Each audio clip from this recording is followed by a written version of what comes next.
Hello.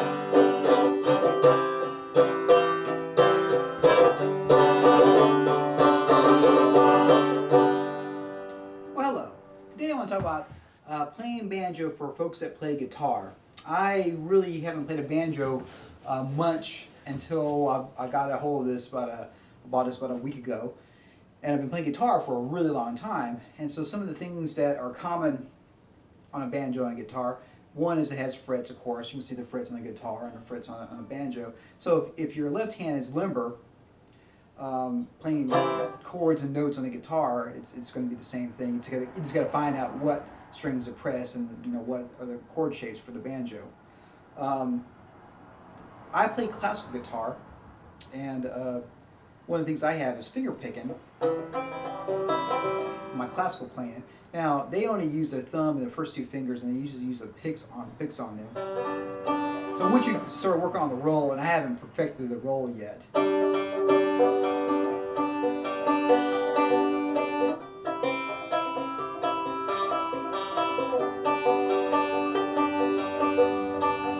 I was able to take my classical guitar playing and put it towards the banjo playing as well. And of course, strumming on a guitar, you usually use a pick to strum. On banjo, apparently you don't necessarily do that, but you do hit either your middle finger or your ring finger against the strings. And they call this claw hammer.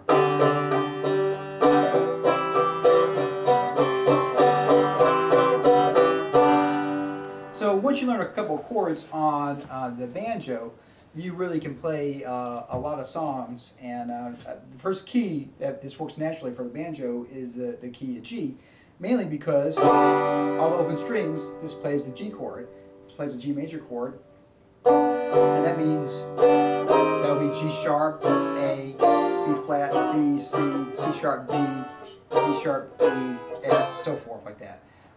So just by holding down.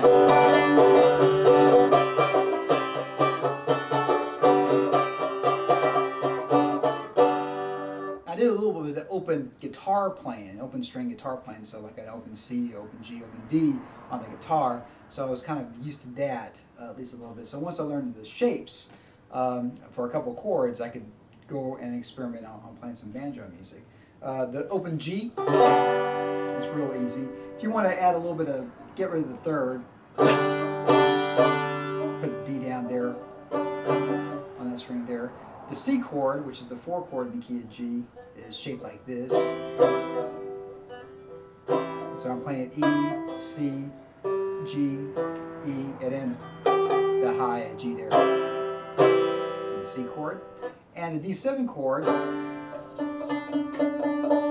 that's D, C, A, D. And so I have that as well. I learned the F chord also. So that means I can play in the key of C as well. So I can play right now in the key of, or actually I guess really a key of G. So G.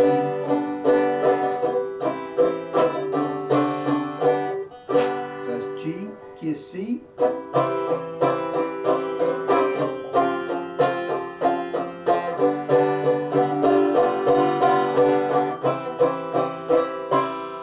And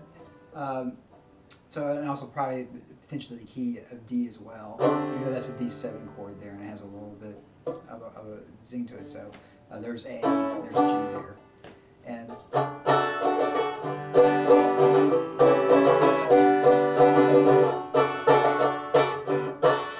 anyway, so it's been kind of fun playing the banjo, and it's a different instrument. I kind of equate it because I play piano, and I don't really play organ. I can play notes on the organ. So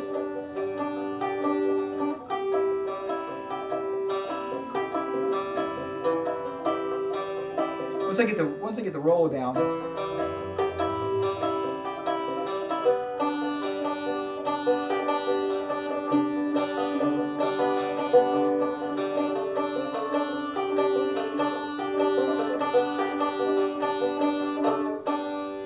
and I think the claw hammer.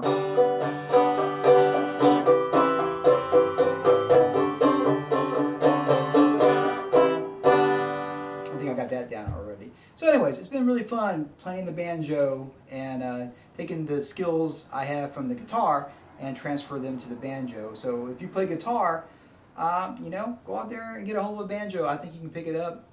The mandolin's the same way. I played a little bit of mandolin, and actually I played a little bit of mandolin before I played violin.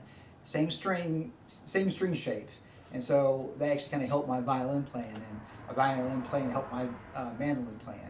So again, it's a different technique of picking in comparison to the guitar. So anyways, once you kind of conquer the guitar, you can apply those skills towards other string instruments. So I just encourage you to go out there, and if you play guitar, try some other the string instruments that are out there. So rock and roll as always.